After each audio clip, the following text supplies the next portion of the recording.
Praise the Lord. आप सभी को जय मसीह की। आज हमारे बाइबल मनन का विषय है, हम अपने हृदय रूपी पट्टियों पर क्या अंकित होने देते हैं। प्रियो, जिसने अपनी प्रजा को अर्थात इस्राएल को पुराने विधान के अधीन कर दिया था, उसी ने ही उन्हें मसीह में उसके दासत्व से स्वतंत्र कर दिया है। और उनके साथ आज उन सबको जो परराष्ट्रीय कहलाए जाते थे, परंतु अब जो मसीह में है, उन्हें नई वाचा के सेवक होने के योग्य बनाया है। यह हमारी ओर से नहीं हुआ, परंतु परमेश्वर की ओर से हुआ है। क्योंकि हम अपनी ओर से कुछ तय करने के लिए समर्थ है, ऐसा नहीं है।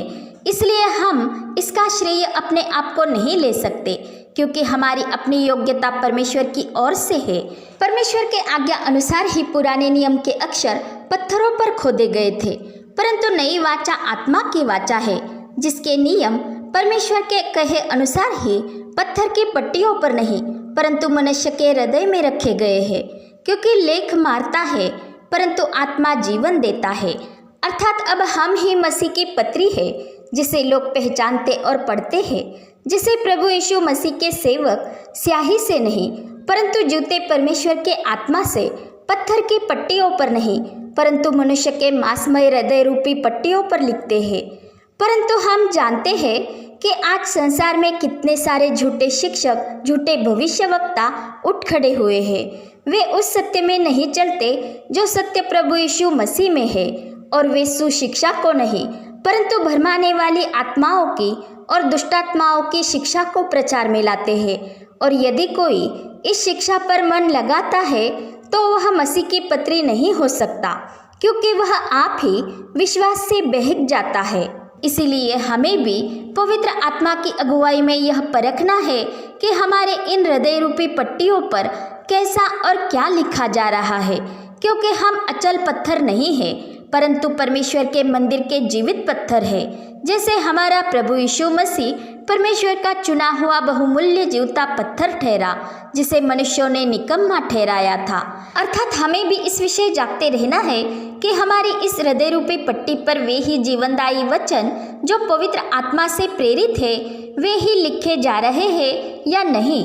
क्योंकि जैसे जैसे वे आत्मा के जीवनदायी वचन हमारे हृदय रूपी पट्टियों पर अंकित किए जाते हैं, वैसे वैसे हम धीरे धीरे प्रभु यीशु जो आत्मा है, उसी के महिमामय प्रतिरूप में रूपांतरित होते जाते हैं। और हम दर्पण की नाई उस महिमा को प्रतिबिंबित करने लगते हैं, और हम अपने प्रभु यीशु मसीह से समरूप होने लगते हैं। यह रूपांतरण प्रभु यीशु का अर्थात पवित्र आत्मा का ही कार्य होता है। इसलिए हमें प्रभु यीशु मसीह की ओर ही अभिमुख होना अवश्य है, ताकि हम उस महिमा को प्रतिबिंबित करें। क्योंकि यह परमेश्वर ही है जिसने कहा कि अंधकार में से उजियाला हो।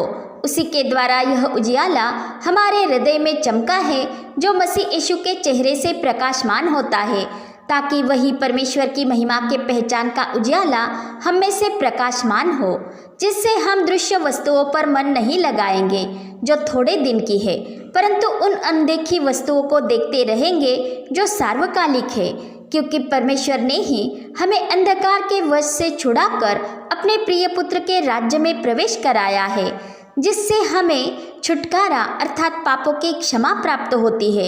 इसलिए हमें परमेश्वर के प्रेम और यीशु मसीह के धीरज की ओर ही हमारे मन को अभिमुख करना है, और यह अगुवाई पवित्र आत्मा के बिना नहीं हो सकती। इसलिए हम पवित्र आत्मा की प्रेरणा से चलते रहे, तो हम अनुचित चाल चलने वालों से और झूठे शिक्षकों से परे रहेंगे, और अपने हृदय रूपी पट्टी पर झूठी शिक्षा को अंकित नहीं होने देंगे। क्योंकि जहाँ कहाँ प्रभु का आत्मा है, वहाँ स्वतंत्रता है। पिता परमेश्वर का प्रेम, प्रभु यीशु मसीह का अनुग्रह और पवित्र आत्मा की सहभागिता हम सभी पर बनी रहे। आमीन।